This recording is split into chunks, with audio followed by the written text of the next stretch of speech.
달빛 아래 사연 한수 채널 구독자 여러분, 오늘도 시청해주셔서 감사합니다. 행복하고 즐거운 시간 되시길 바라며 오늘의 사연 시작하겠습니다. 춘천 백이보충대 앞 봄바람이 불어오는 4월의 마지막 날. 조금은 겨울에 찬 공기가 느껴지는 날씨였습니다. 부모님과 강윤재는 입대 시간보다 1시간 일찍 보충대 정문 앞에 도착했죠. 어머니는 눈물을 참지 못하고 윤재의 팔을 붙잡은 채 한숨만 내쉬었어요. 아버지는 무거운 손을 윤재의 어깨에 얹으며 우리 윤재도 이제 남자 됐네라는 말을 겨우 꺼냈습니다. 키 170cm에 몸무게 60kg. 누가 봐도 평범한, 아니 오히려 왜소해 보이는 체격의 20살 청년 강윤재는 그저 아무 말 없이 고개만 끄덕였죠. 웃으려 해도 입꼬리가 잘 올라가지 않았습니다. 사실 윤재는 군대에 오기 싫었어요. 아니, 두려웠달까요? 분명한 건 윤재는 자신의 앞에 닥칠 20개월의 시간이 결코 순탄치 않을 것이란 예감에 사로잡혀 있었습니다. 아들, 건강하게 잘 다녀와.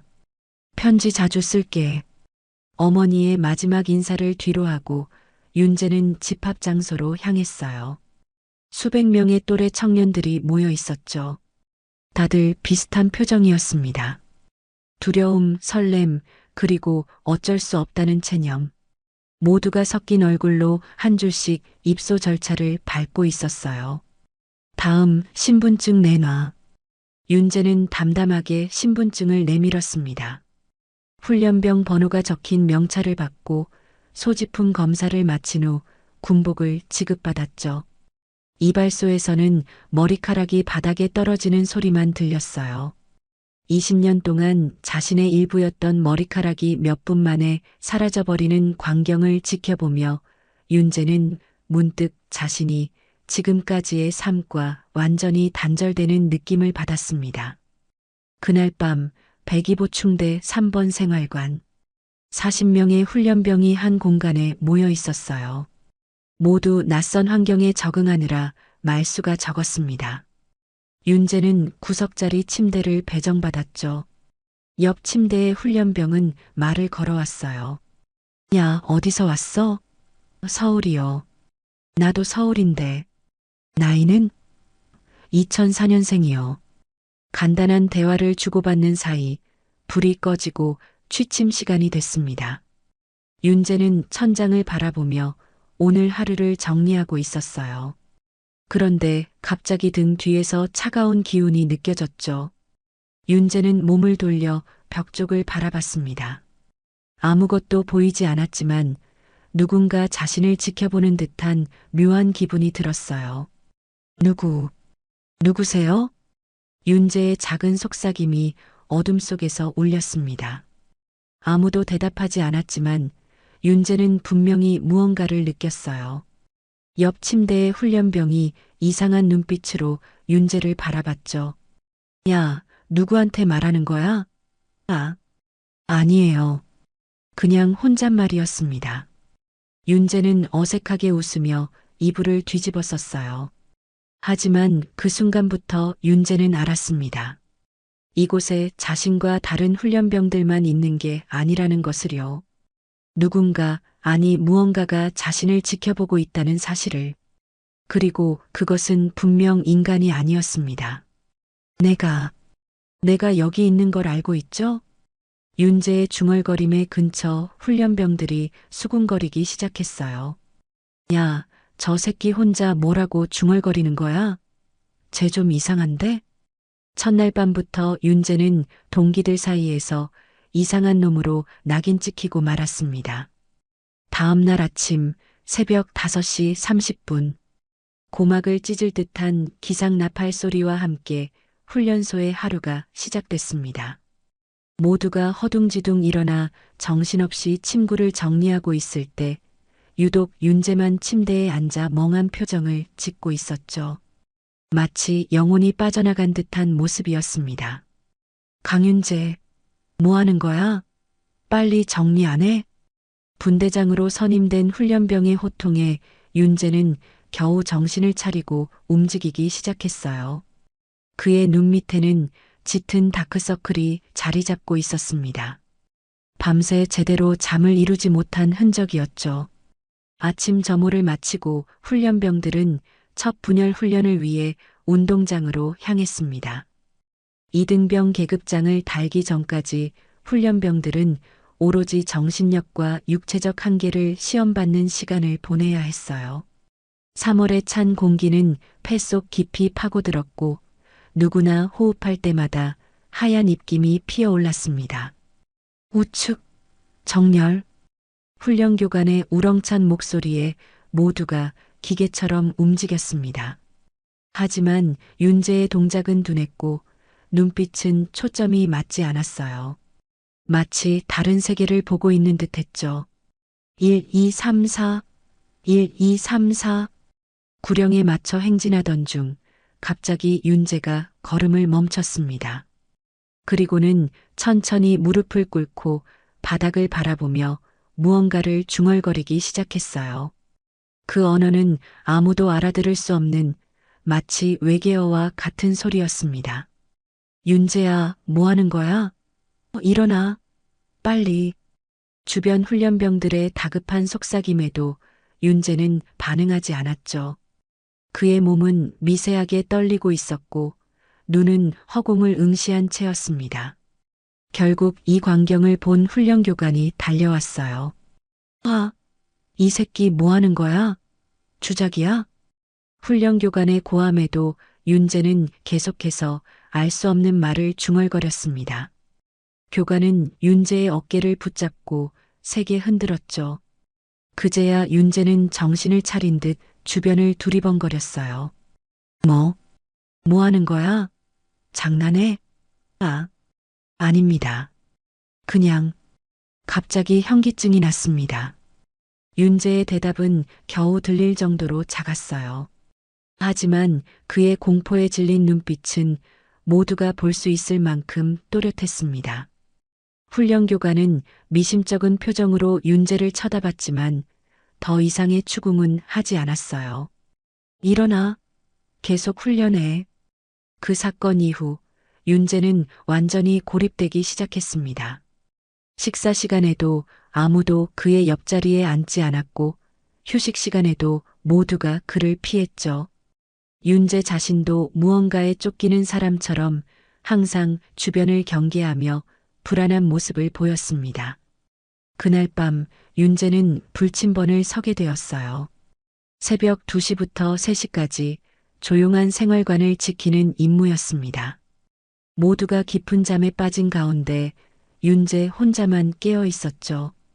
그는 긴장한 표정으로 복도를 오가며 시간을 보내고 있었어요.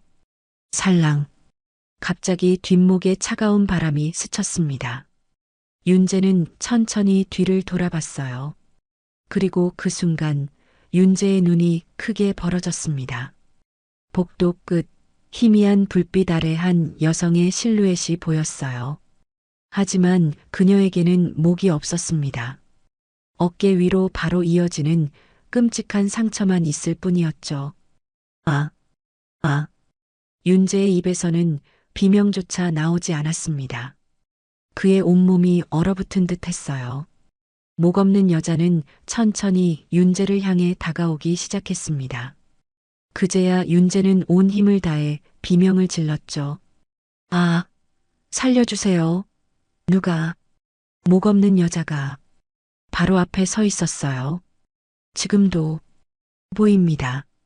윤재의 비명에 생활관 전체가 깨어났습니다. 불이 켜지고 훈련병들이 황급히 일어났어요. 하지만 윤재가 가리키는 방향에는 아무것도 없었죠. 야, 미친 거 아니야? 혼자 무슨 헛것을 보는 거야? 공포와 조롱이 섞인 반응들이 쏟아졌습니다. 하지만 윤재의 공포는 진짜였어요. 그의 창백한 얼굴과 떨리는 몸은 거짓말로는 만들어낼 수 없는 것이었습니다. 다음 날부터 백이보충대에는 윤재에 관한 소문이 빠르게 퍼졌습니다. 귀신 보는 놈, 정신병자, 주작꾼 등 갖가지 별명이 따라붙었죠. 식당에서는 윤재가 앉은 테이블에 아무도 앉지 않았고 샤워실에서도 그를 마주치면 모두가 얼른 자리를 피했습니다. 야, 강윤재. 너 진짜 귀신 본 거야? 같은 생활관의 한 훈련병이 조심스럽게 물었어요. 그건 호기심 반, 놀림 반이 섞인 질문이었습니다. 말해도 믿지 않을 텐데요. 윤재의 목소리는 작았지만 단호했어요. 그의 눈빛은 전날과 달리 차분했습니다. 마치 무언가를 깨달은 듯한 표정이었죠. 한편 훈련소의 분위기도 미묘하게 변해갔습니다. 교관들 사이에서도 윤재에 관한 이야기가 오갔어요. 특히 김 교관은 묘한 표정으로 윤재를 지켜보곤 했습니다. 과장님, 이상한 얘기 들으셨습니까? 옛날 이 보충대 인근에 흉가 있었다는. 그래, 들었지. 70년대에 한 여자가 목이 잘려 죽었다는 이야기 말이지? 네. 그런데 그 강윤재란 훈련병이 봤다는 목 없는 여자의 묘사가 그 사건과 완벽히 일치한다고 합니다. 교관들의 수군거림이 이어지는 가운데 훈련은 계속됐어요. 그날은 사격훈련 전 총기 다루는 법을 배우는 날이었습니다. 훈련병들은 일렬로 늘어서서 각자에게 지급된 소총을 들고 있었죠. 자, 지금부터 격발 훈련을 하겠다. 방아쇠를 당겨보아라. 교관의 지시에 따라 모두가 소총의 방아쇠를 당겼습니다. 물론 장전도 안 된 상태였죠. 하지만 그때 윤재의 소총에서만 탕 하는 총소리가 울렸어요. 모두가 깜짝 놀라 윤재를 쳐다봤습니다. 뭐야? 윤재 총에 실탄 있었어? 아니, 그럴 리가. 교관이 황급히 달려와 윤재의 소총을 확인했지만 분명히 총열은 비어 있었어요. 아무도 설명할 수 없는 상황이었죠.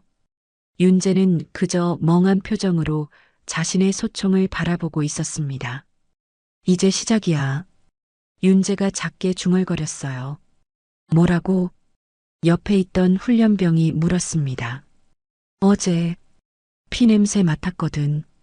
윤재의 말에 주변 공기가 차갑게 식었습니다. 아무도 더 이상 말을 걸지 못했어요. 그날 이후로 윤재의 기이한 행동은 점점 더 빈번해졌습니다. 식사 시간에는 혼자 웃다가 울기도 했고 훈련 중에는 갑자기 멈춰서서 허공을 응시하곤 했죠. 그리고 정확히 그날 밤 야간 점호 중에 사건이 발생했습니다. 윤재가 갑자기 일어나 셋세면 꺼져요라고 말했어요. 아무도 그 말의 의미를 이해하지 못했죠. 하지만 교관이 자, 이제 다들 취침 준비 라고 외친 직후 하나, 윤재의 목소리가 들렸습니다. 둘, 생활관에 긴장감이 감돌았어요. 셋, 그 순간 생활관의 모든 전등이 동시에 꺼졌다가 켜졌습니다. 마치 누군가가 스위치를 내렸다 올린 것처럼요. 공포에 질린 비명이 여기저기서 터져나왔죠. 뭐야 이거? 전기가 나갔나? 아니야, 강윤재가 예언했잖아. 훈련병들은 공포와 혼란에 빠졌습니다. 교관들도 당황한 기색이 역력했어요. 당직 사무실에 확인해 보니 정전 기록은 없었고 다른 생활관은 멀쩡했습니다. 오직 윤재가 있는 3번 생활관만 이상했죠. 쟤 진짜 뭐 있는 거 아냐? 이제는 놀림이 아닌 진짜 두려움이 담긴 목소리들이 들려왔습니다. 윤재는 그저 침대에 앉아 무표정한 얼굴로 창밖을 바라보고 있었어요. 마치 이 모든 일이 자신과는 무관하다는 듯한 태도였죠. 그날 밤 아무도 제대로 잠을 이루지 못했습니다. 모두가 윤재를 경계하는 눈빛으로 바라봤고 윤재 자신도 이불 속에서 끊임없이 무언가를 중얼거리며 뒤척였어요. 이제 백이보충대에는 윤재를 중심으로 기이한 일들이 일어나기 시작했습니다.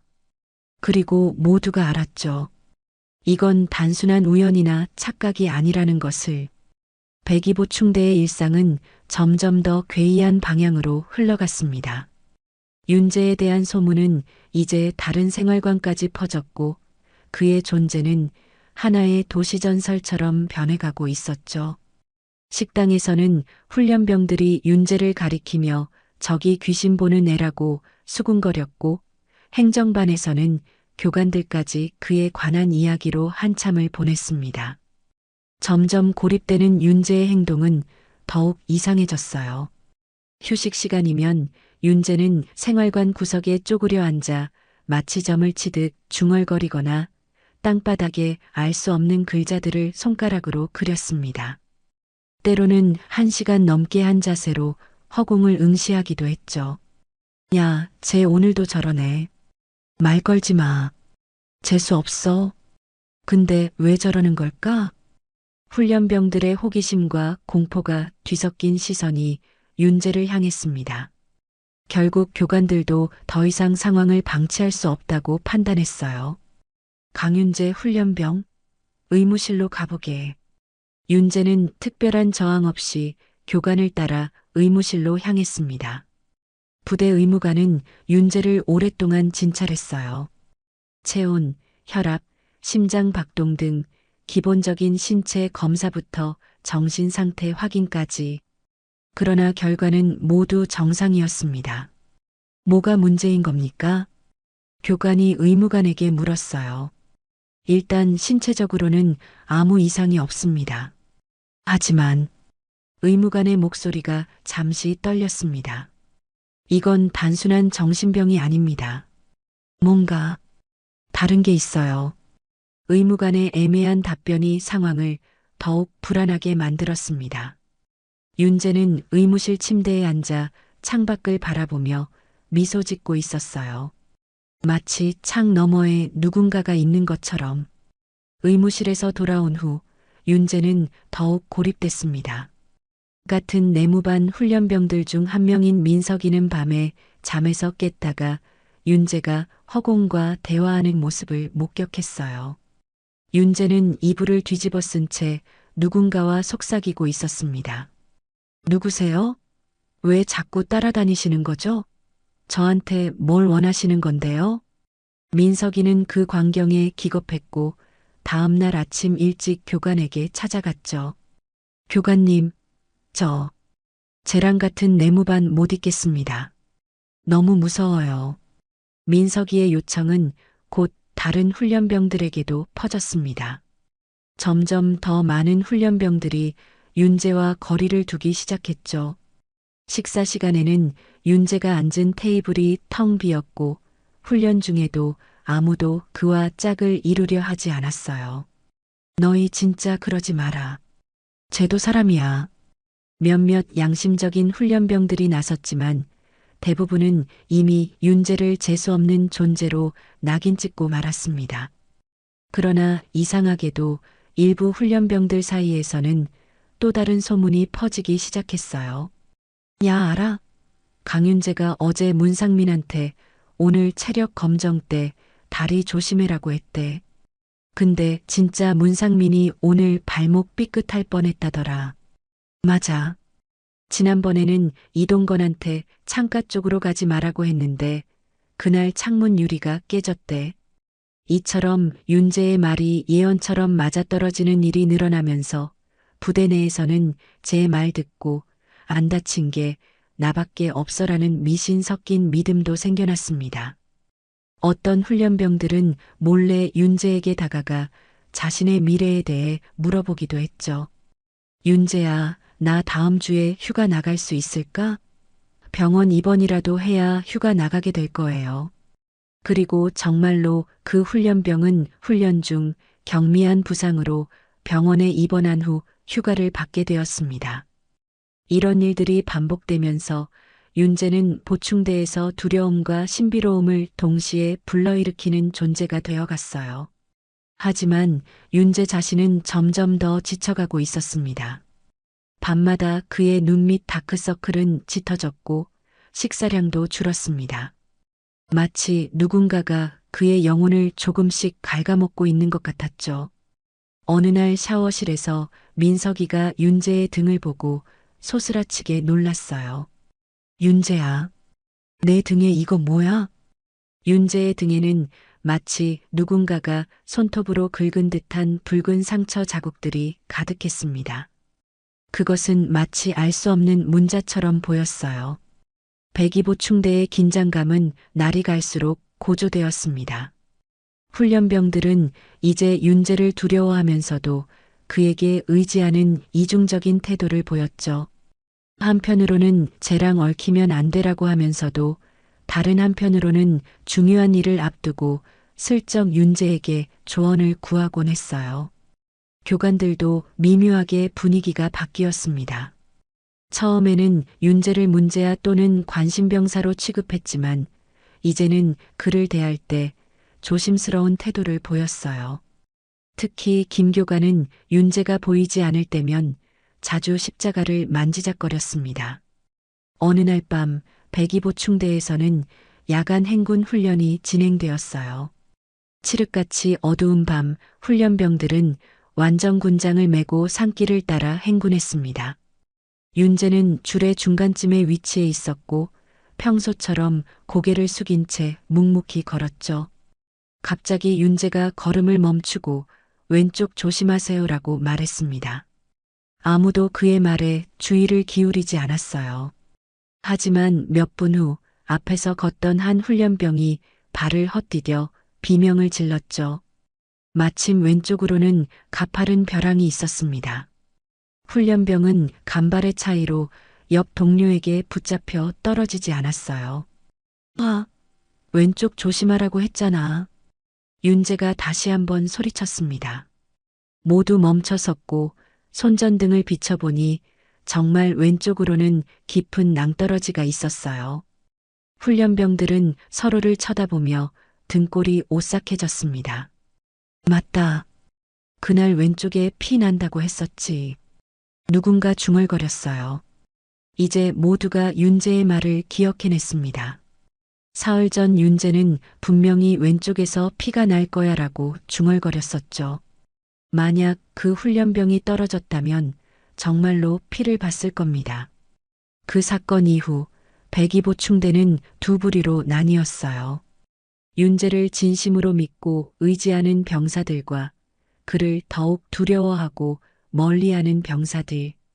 그리고 이 분위기는 교관들 사이에서도 마찬가지였습니다. 과장님, 그 강윤재 훈련병 어떻게 할까요? 본부에 보고해야 하지 않을까요? 아직은 지켜보자.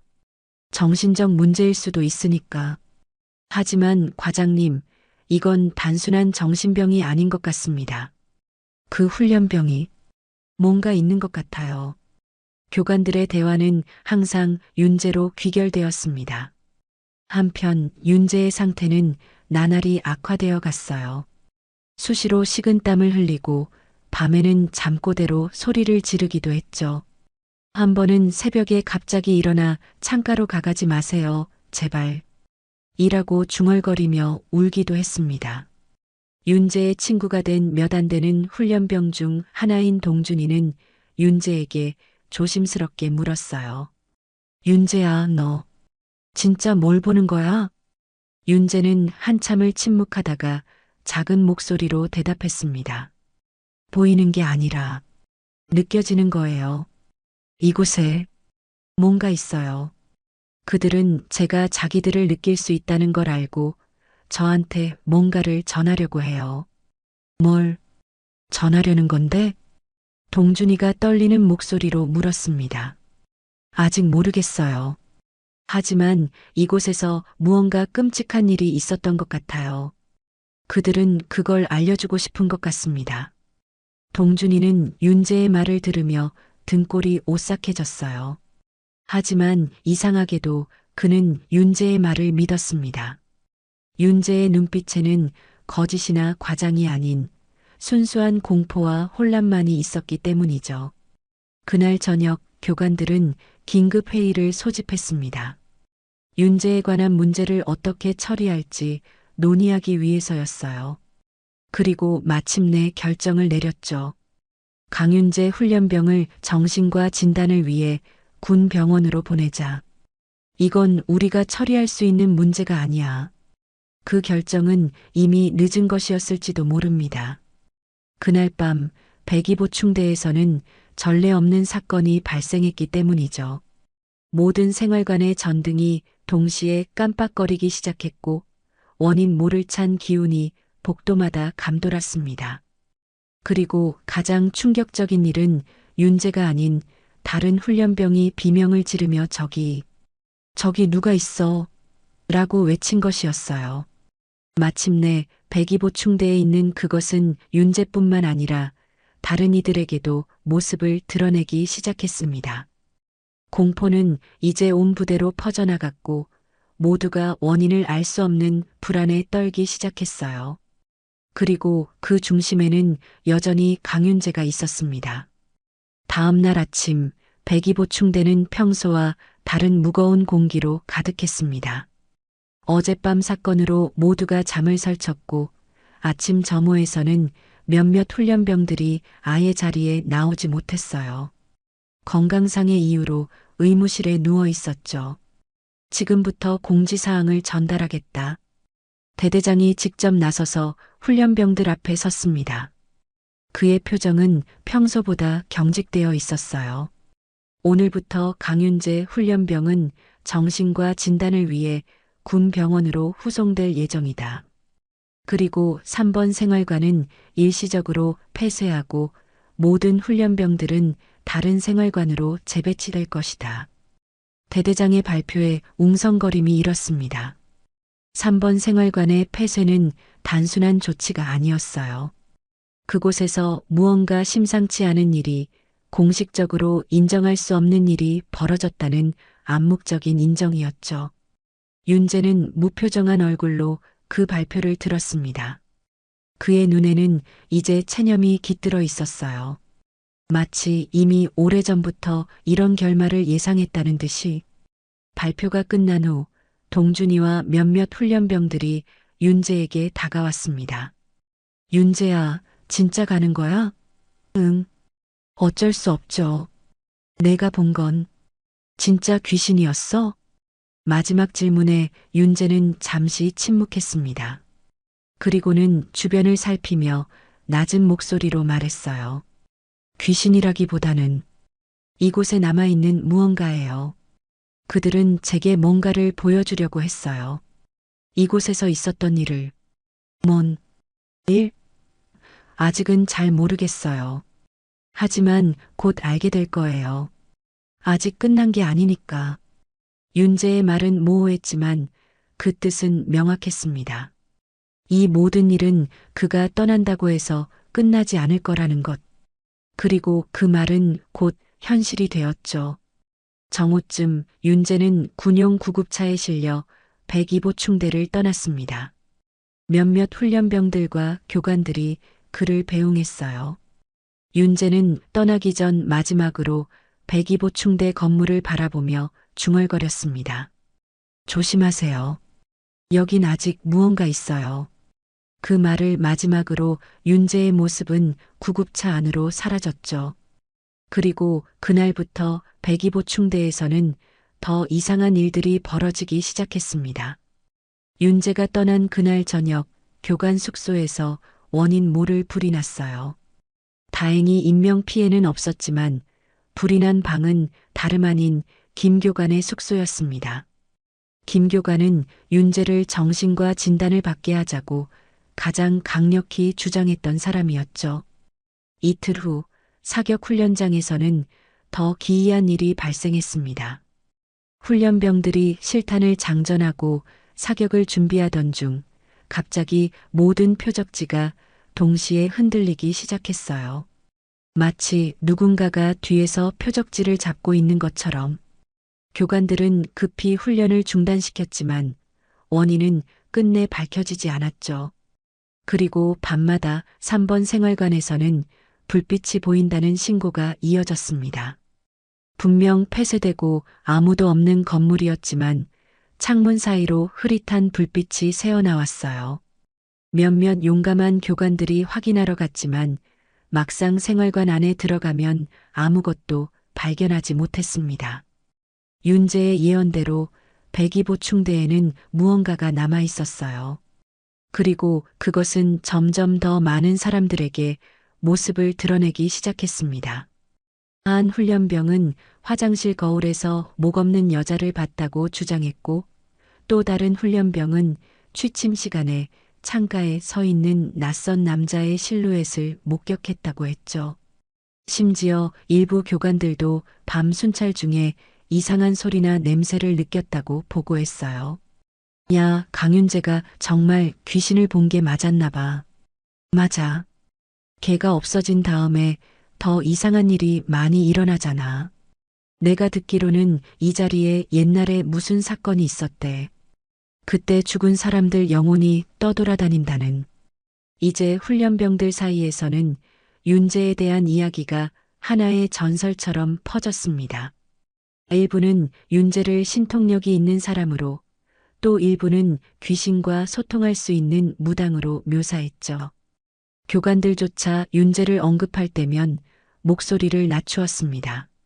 그러던 어느 날 백이보충대로 충격적인 소식이 전해졌어요. 강윤재는 군 병원의 정신과 진단 결과 외상 후 스트레스 장애 진단을 받고 조기 전역이 결정되었다는 소식이었습니다. 하지만 더 놀라운 것은 윤재가 입원 중에도 정확한 예언을 했다는 소문이었죠. 윤재가 병원에서 일주일 후에 백이보충대에 큰일이 생길 거라고 말했대.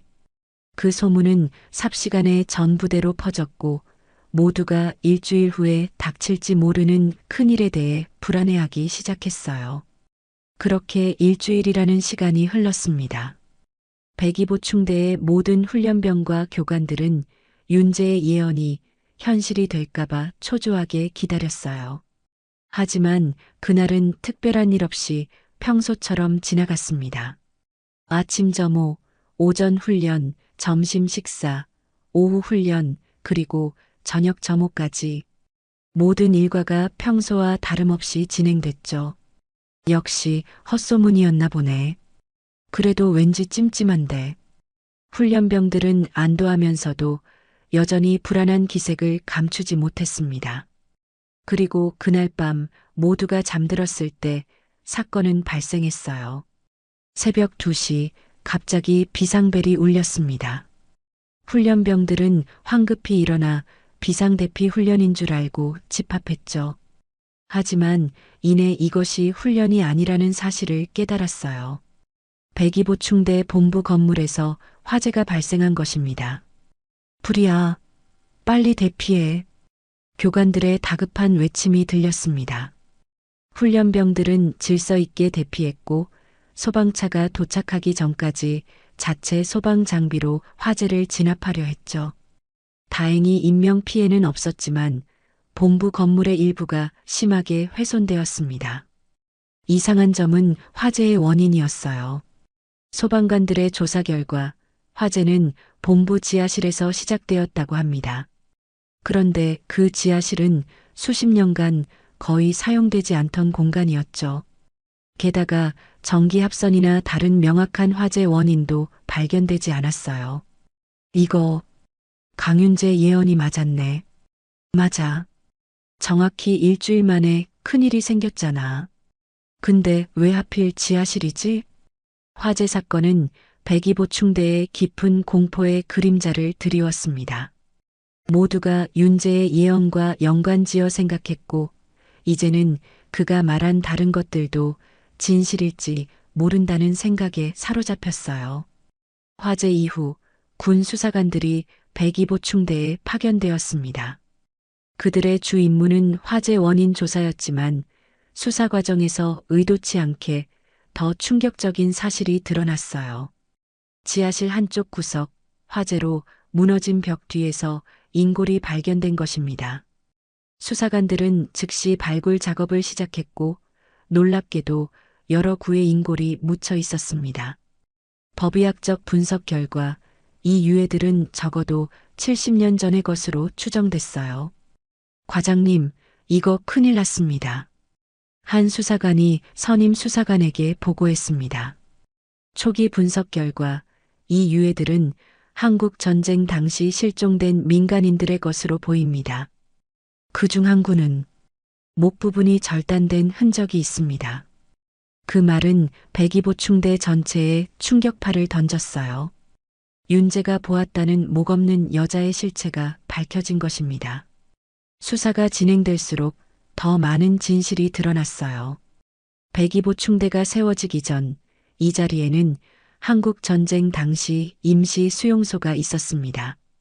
그리고 그곳에서 민간인들에 대한 불법 처형이 있었다는 기록이 확인된 것이죠. 이제 모든 게 말이 돼. 한 교관이 중얼거렸습니다.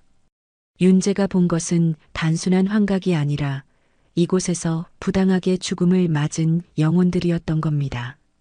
그리고 그들은 자신들의 이야기를 알리기 위해 윤재를 선택했던 거죠. 뉴스가 전국적으로 퍼지면서 백이보충대는 순식간에 주목받는 장소가 되었어요. 언론들은 훈련병이 예견한 집단 학살의 진실이라는 제목으로 기사를 쏟아냈고 군 당국은 공식 성명을 통해 철저한 조사와 희생자들에 대한 예우를 약속했죠. 그 사이 강윤재는 조용히 고향으로 돌아갔습니다. 제대로 군 생활도 해보지 못한 채 전역한 그는 이제 완전히 다른 사람이 되어 있었어요. 이 사건 이후 윤재는 더 이상 귀신을 보지 않았다고 합니다. 마치 그들이 자신들의 이야기를 세상에 알린 후 평안히 떠난 것처럼요. 하지만 백이보충대의 이야기는 끝나지 않았습니다. 화재와 유해 발견 이후에도 훈련소 곳곳에서는 여전히 기이한 일들이 발생했어요. 총소리 없는 격발, 꺼지는 전등, 훈련장 근처에서 귀신을 봤다는 자대 병사들의 증언이 계속 이어졌죠. 결국 군 당국은 한 달 후 백이보충대에 대한 폐쇄 조치를 결정했습니다. 공식적인 이유는 시설 노후화와 안전 문제였지만 모두가 진짜 이유는 다른 데 있다는 것을 알았어요. 백이보충대엔 진짜 있다는 소문은 이제 군 입대를 앞둔 모든 청년들 사이에서 전설이 되었습니다. 어떤 이들은 윤재의 이야기를 미신이라고 일축했지만 실제로 그곳에 있었던 사람들은 결코 그 경험을 잊지 못했죠. 윤재의 이야기는 입에서 입으로 전해지며 점점 더 신비로운 색채를 띠게 되었습니다. 어떤 버전에서는 윤재가 처음부터 특별한 능력을 가진 사람이었다고 했고 또 다른 버전에서는 그가 영혼들에게 선택받은 메신저였다고 했어요. 그러나 진실은 오직 강윤재만이 알고 있었습니다. 그리고 그는 결코 그 진실을 누구에게도 완전히 털어놓지 않았어요. 그렇게 5년이라는 시간이 흘렀습니다. 백이보충대 사건은 이제 많은 사람들의 기억 속에서 희미해져 가고 있었어요. 군 당국은 발견된 유해들을 적절한 절차를 거쳐 안장했고 희생자들을 기리는 작은 추모비도 세웠습니다. 백이보충대 자리에는 새로운 훈련소가 건립되었지만 이름과 위치는 완전히 바뀌었죠. 마치 그곳의 과거를 지우려는 듯이요. 서울의 한 고깃집에서 제대 후 동기 모임이 열렸습니다. 예전 백이보충대에서 함께 훈련받았던 병사들이 모인 자리였어요. 동준이, 민석이, 그리고 다른 몇몇 동기들이 소주잔을 기울이며 지난 날을 회상하고 있었죠. 야, 우리 그때 생각나냐? 진짜 무서웠지. 그래. 지금 생각해도 소름 돋아. 술자리가 무르익을수록 자연스럽게 화제는 강윤재로 향했습니다. 누구도 그 이름을 먼저 꺼내긴 어려웠지만 결국 민석이가 입을 열었어요. 근데 강윤재는 지금 뭐하고 살까? 글쎄, 연락 끊긴 지 오래됐잖아. 동준이가 잔을 비우며 말했습니다. 윤재 얘기 들었어? 지금 강원도 어딘가에서 산다더라. 무당 비슷한 일을 한다는 소문도 있고. 진짜? 그럴 것 같긴 하다. 모두가 잠시 침묵에 빠졌습니다. 그들은 윤재에 대해 복잡한 감정을 품고 있었어요. 처음에는 그를 비웃고 따돌렸지만 이제 와서 생각해보면 윤재는 어쩌면 그들 중 가장 용기 있는 사람이었을지도 모른다는 생각이 들었죠. 솔직히 우리 모두 비웃었지만 난 아직도 가끔 생각난다. 걔가 진짜였던 것 같아. 동준이의 진심 어린 고백에 다른 동기들도 고개를 끄덕였습니다. 어떤 이는 지금도 가끔 악몽에서 목 없는 여자를 본다고 했고 또 다른 이는 특별한 날이면 귀 옆으로 차가운 바람이 스치는 것을 느낀다고 했어요. 근데 궁금한 게 있어. 왜 하필 윤재였을까? 왜 그 영혼들은 윤재를 선택한 거지? 민석이의 질문에 모두가 생각에 잠겼습니다. 그때 오랫동안 말없이 있던 한 동기가 입을 열었어요. 사실 윤재 할아버지가 한국 전쟁 때 그 지역에 계셨대. 윤재한테 직접 들었어. 어쩌면 할아버지와 그 영혼들 사이에 무슨 연결고리가 있었던 게 아닐까? 그 말에 술자리는 더욱 숙연해졌습니다. 과거의 비극이 세대를 건너 윤재에게까지 이어진 것이라면 그것은 단순한 우연이 아닌 운명처럼 느껴졌기 때문이죠. 한편 강원도 깊은 산속의 작은 집. 강윤재는 조용히 차를 마시며 창밖을 바라보고 있었습니다. 이제 그는 25살이 되었지만 그의 눈빛은 마치 오랜 세월을 살아온 노인처럼 깊고 담담했어요. 그의 주변에는 부적과 향이 놓여 있었고 벽에는 그가 직접 그린 듯한 그림들이 걸려 있었죠. 윤재는 백이보충대를 떠난 후 자신의 능력을 이해하고 받아들이기 위해 오랜 시간을 보냈습니다. 처음에는 두려움과 거부감이 컸지만 점차 그것이 자신의 일부라는 것을 인정하게 되었어요. 그리고 이제는 그 능력을 통해 다른 사람들을 돕는 일을 하고 있었죠. 사람들은 멀리서도 윤재를 찾아왔습니다. 실종된 가족을 찾는 사람, 설명할 수 없는 현상에 시달리는 사람, 혹은 단순히 미래가 궁금한 사람들까지. 윤재는 그들을 차분히 맞아주고 때로는 도움이 되는 말을, 때로는 위로의 말을 건넸어요. 선생님, 정말로 저희 아이를 찾을 수 있을까요? 오늘 찾아온 부부는 석 달 전 실종된 딸을 찾고 있었습니다. 윤재는 눈을 감고 깊게 숨을 들이마셨어요. 그리고 천천히 말했죠. 남쪽으로 가보세요. 물이 있는 곳, 다리 근처에서 찾으실 수 있을 겁니다. 부부는 반신반의하며 윤재의 집을 나섰지만 일주일 후 그들은 감사 인사를 전하기 위해 다시 찾아왔습니다. 윤재의 말대로 남쪽 마을의 다리 근처에서 딸을 찾았다고 했어요. 이처럼 윤재는 자신의 능력을 통해 조용히 삶을 이어가고 있었습니다. 때로는 무거운 짐처럼 느껴지는 능력이었지만 이제 그는 그것을 받아들이고 있었어요. 백이보충대에서의 경험은 고통스러웠지만 그것이 없었다면 지금의 자신도 없었을 것이라고 생각했죠. 가끔 윤재는 백이보충대에서 만났던 영혼들을 생각했습니다.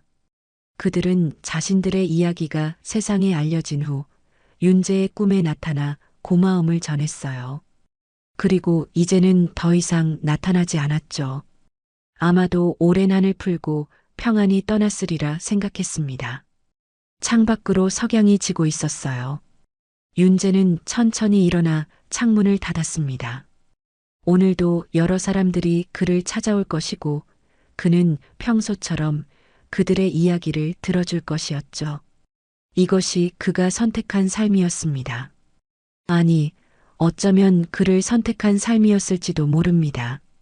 백이보충대의 이야기는 이제 하나의 전설이 되었지만 그 경험은 윤재와 그곳에 있었던 모든 이들의 삶을 영원히 바꿔놓았습니다. 그리고 어딘가에 아직도 누군가의 이야기를 들어주길 기다리는 영혼들이 있을지도 모른다는 생각에 윤재는 늘 귀를 기울이고 있었어요. 모든 이야기에는 들어줄 사람이 필요하다는 것이 윤재가 125충대에서 배운 가장 큰 교훈이었습니다. 그리고 그는 평생 그 교훈을 실천하며 살아갈 것이었죠.